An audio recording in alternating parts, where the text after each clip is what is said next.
Hello. Hola. Bonjour. Namaskara. Cześć. Ahoy. 你好. Welcome. Bienvenidos. Bienvenue. Abakaba. Willkommen. We come together Venimos juntos. On vient ici ensemble Přijeli jsme společně. from all over the world. Para desbloquear el mundo. de partout du monde Dos climas tropicais da floresta amazônica. til den kalde vinden fra Nord-Atlantik.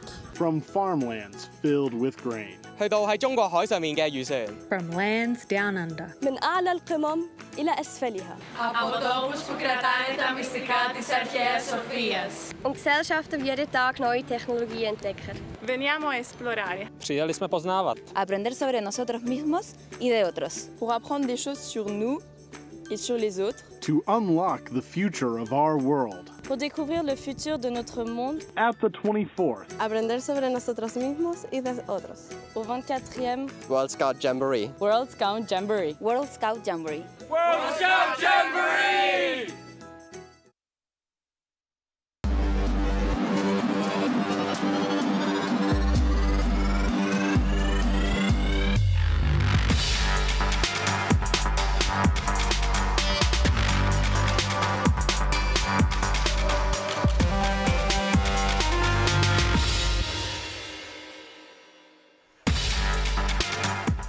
This is a live look at Base Camp F, Fort Jesus, where Scouts are getting ready for the first Base Camp Bash. Tonight's bash will feature the Jamboree Band, a DJ, and a performance by the band Mountain Heart. Hello everyone, and thank you so much for joining us. I'm Keegan Eatman from Scouts Canada. And I'm Willie Shao from the Boy Scouts of America, and we're your hosts for tonight's show. On tonight's show, we'll have a recap of the amazing opening show we had yesterday here at the summit, and we'll have a thrilling report from the zip line. We had a crew following the Puma Patrol that takes care of all scouts when they arrive to the Jamboree, and does so much more to help keep things running smoothly. And we're reporting from Camp Foxtrot, where the first Base Camp Bash will start later tonight. We've had a lovely day here at the Summit Bechtel Reserve. I really hope that the sun keeps shining. Let's check in with Jamboree meteorologist Kyle Kipple for the latest update on the weather conditions at the summit. Pleasant conditions expected tonight here at the World Scout Jamboree. I'm meteorologist Kyle Kipple. Mostly clear skies, maybe a few clouds out there tonight as temperatures fall to the mid-50s in Fahrenheit, lower 20s in Celsius. Not much to show in the rest of the graphic here. Calm wind conditions and 0% chance of rain. That's that high pressure that's been dominating our forecast over the last couple of days and will continue to do so for the rest of the week. Rest of West Virginia temperatures, 53 degrees at the summit, 57 degrees at Charleston. That's the capital of West Virginia. And in Celsius, just in the mid to lower teens in Celsius. The rest of the weather map, not much to show here at the Summit Bechtel Reserve here in the eastern parts of the United States. Again, that's that high pressure dominating our forecast, bringing us sunny conditions, not that many clouds, and cooler conditions as we head into the evening hours. We are on a warming trend, though. We'll be in the mid-70s Fahrenheit tomorrow, and as we head into go into the Celsius temperatures, 24 degrees on Thursday at the summit, and a little bit warmer as we head over to the northwest near Charleston and Huntington. For this week, dry and warm conditions will dominate, and that's what you need to know. Get out there, go enjoy the zip lines while you can, because showers are expected as we look into the later forecast for next week. Recap on the 3-day outlook: temperatures in the 80s in Fahrenheit, warming conditions, 27, 28 degrees heading into the weekend in Celsius. Looking at the long-range forecast, there's that high pressure across the eastern parts of the U.S., giving us sunny and nice conditions, but we're watching this cold front here as that moves into the region. On Monday, you can see it draped over here. We'll see a few clouds entering the region, but by the time Tuesday rolls around, we have about 50% chance of showers and possibly a few thunderstorms with lightning that may move in. Again, that's on the day on Tuesday. Looking ahead at your next 6 days, temperatures in the 80s in Fahrenheit, warming conditions heading into the weekend, and we will have a chance of rain both Monday and Tuesday as the cold front approaches. Thanks, Kyle. It looks like it's going to be a beautiful evening. And talk about evenings. Last night's opening show was incredible. Yeah, the AT&T Summit Stadium was packed with excited scouts from all over the world. It was the moment when this Jamboree really came to life. I mean, the crowd came from really all over the world to be at the opening show and at the Jamboree. Yeah, absolutely. And I mean, it was amazing to me just that we could fit everyone in there. It seemed like people were like sardines packed into this can together. For sure. And I think one of the most stunning moments of the night was the sort of finale, which was a drone show. And I think the one way we've heard it described was the Jamboree brought us the stars. Yeah. I think that kind of sums up that piece of the show perfectly. Yeah, absolutely. And I heard a participant come up to me today and say, last night was the most amazing night of her life.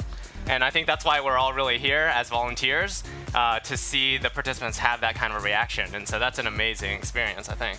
Yeah, for sure. It was great to have Bear Grylls, the Chief Ambassador of World Scouting, join us and sort of be part of the opening along with Craig Turpie, who is the chair of the World Scout Committee. Yeah, and Yona. We had our mascot bear, and that was a lot of fun. So weighing in at 900 pounds or 410 kilograms and standing 7 feet tall or 2.1 meters, it's not Yona, but it's a new addition that was welcomed to the Summit Bechtel Reserve yesterday. That's right. To celebrate this Jamboree, a new statue was unveiled between the Summit Center and Rex Tillerson Training Building in Centro Mondial. The statue brings us ribbons reaching around the famous global symbol of the scouting movement, the fleur-de-lis. It may look familiar. Local sculptors at Vandella Bronze drew inspiration from the logo for this Jamboree. After the Jamboree ends, it will be placed in a more permanent location at the summit. Check it out next time you're in Centro Mondial. Keegan and I and others from the Dream Team helped unveil the statue, and it was an incredible experience out there. We've all traveled a long way to get to this Jamboree, and for some, it's taken a long time. But could you imagine riding a bicycle here? That's exactly what a team of Polish Scouts did. After biking thousands of miles across Asia and North America, part of the team arrived at the Jamboree. They sat down with our own Michelle Merritt earlier today to discuss their journey. Now, could you please tell us how the route that you took to get to the Jamboree? Okay, so our main direction was to go east because the relay started in 2017 and in May 2017, and they decided to go east just because they wanted to go around the world from Poland. Yeah. So they passed the Ukraine, then Azerbaijan because there was a big conference in Baku when it turned out who will be the next host of World Scout Jamboree. And Poland was one of the candidates, but as you know, South Korea will be the next host. So maybe in like 8 years from now, we will win the competition. But the relay still were going east through Russia, then through Alaska, and Canada, and the States. Yeah. Awesome. Now, can you tell us about the bikes that you guys rode? Yeah, of course. So for first, we got like a lot of bikes from our main sponsor, which is Cross. It's like a Polish firm that offered us these cool bikes, which are called Trans 90, and we are going back them already for about 40,000 kilometers around the whole world through the 21 countries and 4 continents, and to finally get here to the Jamboree in West Virginia.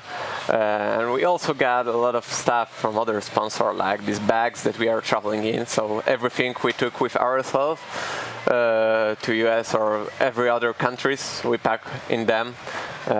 We got some tents and a lot of equipment that we need just to survive in every country that we are going through. So yeah, these bikes are really good, and we enjoyed riding them. So this is a massive trip. So why are you making this trip across the globe? Okay, so there are 2 points of view. One is the general idea of this event. The relay wanted to reach the World Scout Jamboree here in West Virginia, and also promote scouting, Polish culture, Polish travelers. And as I said, we wanted to be the next host of World Scout Jamboree. But there is also also a reason the participants want to, why we want to take part in the relay. And there are differences. For example, I wanted to get to know other cultures. I wanted to just try myself, see how strong am I, and just take an adventure. Yeah, the relay is like a big challenge that every participant have an opportunity to achieve. And we also want to promote Poland, promote scouting in Poland, promote like a healthy lifestyle and just cycling. So yeah, these are the reasons why we are doing it. Awesome. So how did you start to prepare for such a long trip? First, we just wanted to... So every one of us, I think, are traveling a lot by our bikes at our cities in Poland. So for me, it's like I'm cycling almost every day and everywhere. So I think cycling is going through my blood, and it's just like my main. I don't use even a lot of cars. Bikes are really important for me, and it was best opportunity for me to come here and ride through US. Yeah, and also behind every stage there is a lot of organization stuff, and it took a year for us to prepare, like also for where do we sleep, what will we eat, and everything like this. And because we are divided for 37 stages, and participants of each stage has to prepare everything on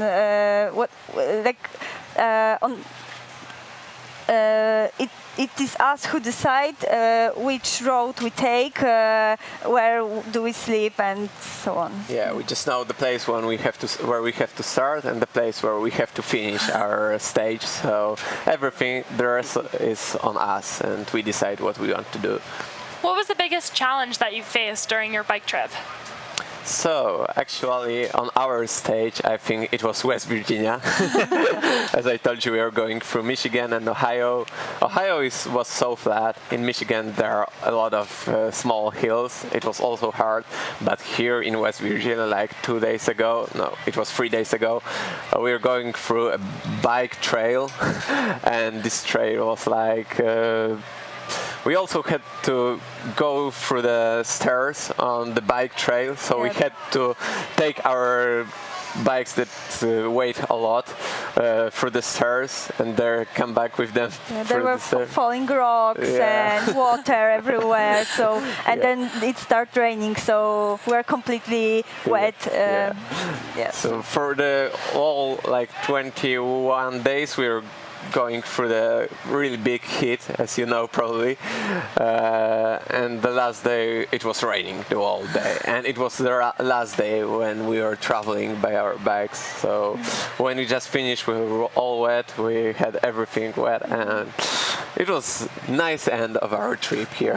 I think that if we want to sum up what was the biggest challenge, it was weather. It doesn't matter if it's raining, if it's very hot.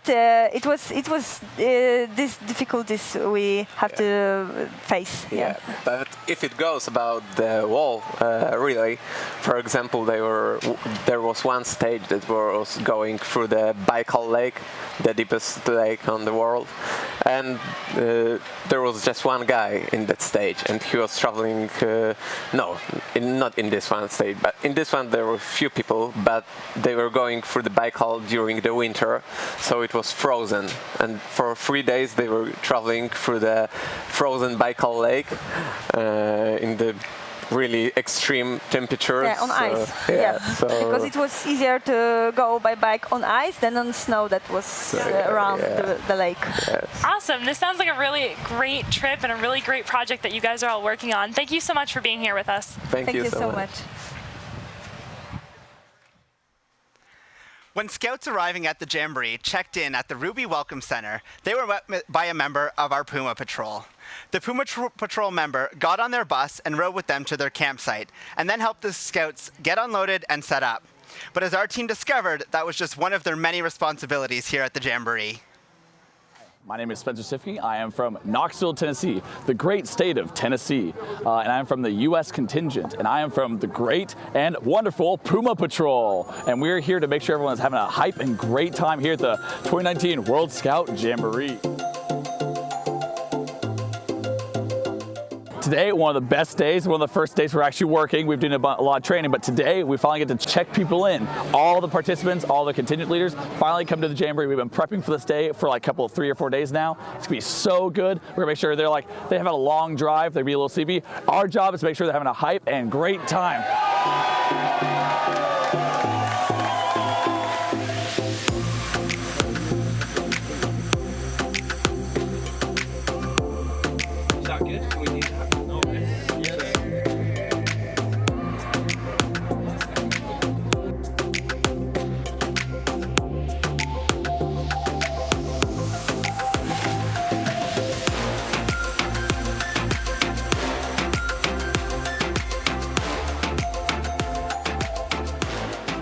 Grab all your gear, you're gonna be heading down the hill, and enjoy the rest of your World Scout Jamboree. Part 2 of Don't Forget, Do Not Die, Drink Water. On the way out, enjoy your time. At any decent Jamboree, almost every night there's an exciting party going on somewhere here. Here we call those Base Camp Bashes. And tonight there's a bash over at Base Camp Foxtrot, also known as Fort Jesus. Our field correspondent, Luke Muller, is live from the party. What's going on up there, Luke?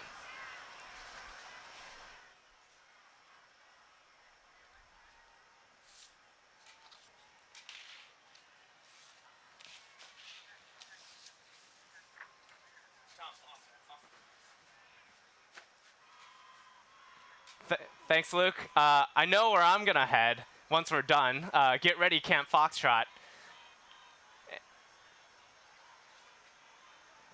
Willie, I will see you there. If you like going fast with a bird's eye view, one of the zip lines here at the summit is definitely something for you. You can reach speeds of up to 50 miles per hour or 80 kilometers per hour as you soar over the summit. So I'm Dan Tallmadge, and I'm a ZIP area program manager. And so I have a chance to lead the team that's working up here at the Summit sending area, where we launch to Gateway and Legacy Landing. There are 60 folks on the sending area and on the landings that provide all this support for the scouts that are going to come to the Jamboree.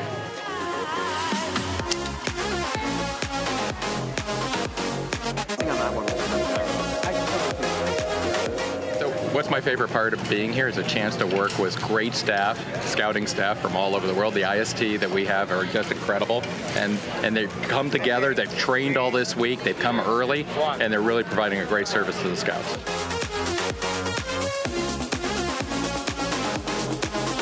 As a manager, I like the chance of interacting with folks before they go on something that's really exciting, and then I enjoy when they land the excitement that they've had. This is one of the best experiences for them. They get really hyped up about it, and when you say, hey, what do you love about the Jamboree? They go, I love the zip line.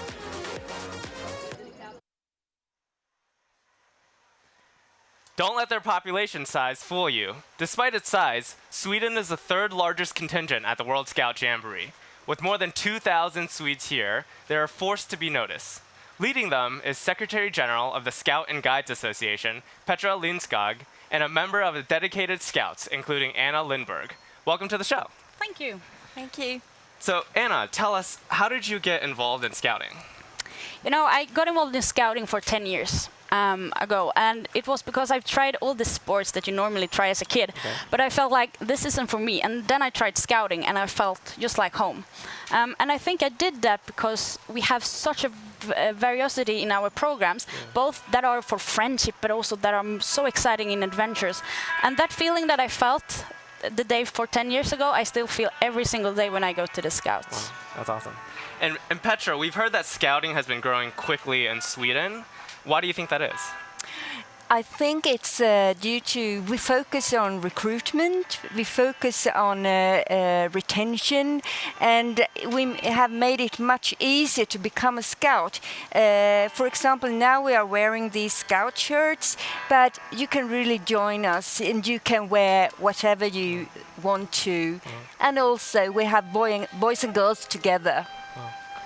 And Anna, tell me, what's been the most surprising part of the Jamboree for you so far? You know, the Jamboree, we have only been there for a couple of days, so I think the biggest surprises are yet to come.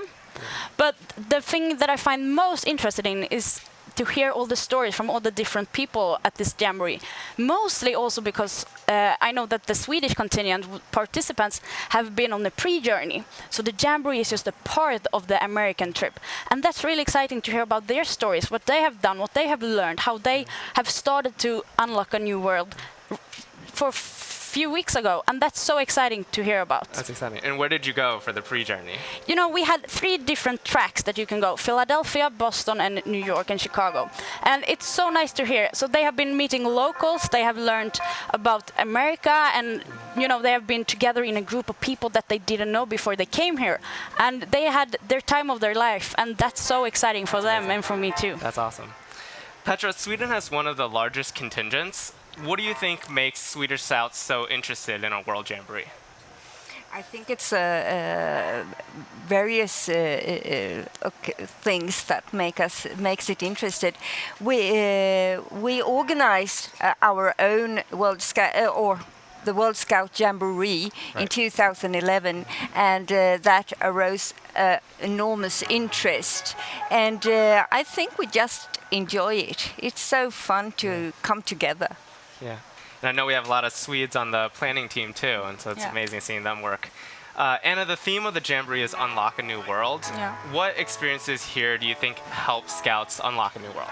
Well, as I told you previously, the Swedish contingent have been meeting locals, and I think that's the key part in unlocking a new world, to get a greater understanding for, you know, the things that we don't know, and also meeting people from all different countries, and to become a member, a citizen of the world instead of a Swede or whatever other nationality you may have. So I think that's the key part: learning, understanding, developing, and you know, just be a nice friend towards people from other cultures. That's right. And Petra, same question to you. What do you think will help Scouts unlock a new world?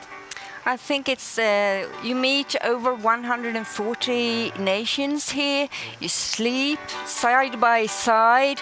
You cook together, and I think you meet challenges together. And I think this makes you understand that we are not all that different. It doesn't matter where you live, and I think that's the best way to unlock a new world and to make it easy, because now you will not only care about your own environment or your own country, you will have a global responsibility, and that's fantastic, I think. Well, Petra and Anna, thank you guys so much for being on the show tonight. Thank you very much. Nice to be here. We loved watching the opening ceremony from the crowd yesterday, and for you at home, the earlier footage shows just how epic it was. I personally still can't get over the drone display. Definitely one of the best Jamboree shows I've ever seen. From the looks of social media, your troops seem to have had just as good a time as we did. So many of you tweeted, posted, and snapped last night, and we love seeing all of your amazing flags, neckers, decorations, and walks to the Jamboree. We've also been seeing a lot more social media content from your sub camps, lives, and exploring the programs. Now we're all here and you're all getting out and having what it looks like such awesome adventures. It's great seeing so many of you making new friends, getting into swapping, and enjoying the program areas. I've personally loved seeing so many people engaged with our World Point and Sustainability Treehouse areas, and I've heard that many went to speak with the International Space Station today too. So many of those who have been to space were Scouts. You never know, we could have a future astronaut in our midst here at the summit. Also remember to keep hashtagging your posts with Scout Jamboree and even Flat BP if you're taking him along with you on your adventures. Willie, I, and the team here at New World Live love seeing your posts, and you never know, you may be featured on our next show. Before we head out for the evening, let's check in with our Jamboree meteorologist, Kyle Kipple, to see what the weather will be like as you head out to explore the Jamboree tomorrow. Pleasant and cool conditions expected for the rest of your overnight. I'm meteorologist Kyle Kipple. Temperatures in the mid to lower 50s Fahrenheit, lower 20s in Celsius, and 0% chance of rain. We'll only have a few clouds out there going through the rest of the overnight. The rest of this week, dry and warm. Take advantage of all the outdoor activities while you can. And while you do it, make sure that water bottle is filled all the time with water. Temperatures will be warming into the lower 80s by this weekend Fahrenheit. That's going to be around 27 to 28 degrees Celsius. And overnight lows around the mid to lower teens in Celsius. The week ahead, you'll see the temperatures warming up through the weekend, but look at that. Toward the end of the beginning of next week, we also have a chance of showers and thunderstorms. Thanks, Kyle. That's it for tonight. Don't forget to watch us tomorrow, New World Live Morning Edition at 10 a.m. The perfect way to start your day at the Jamboree. Goodbye, au revoir, and adios.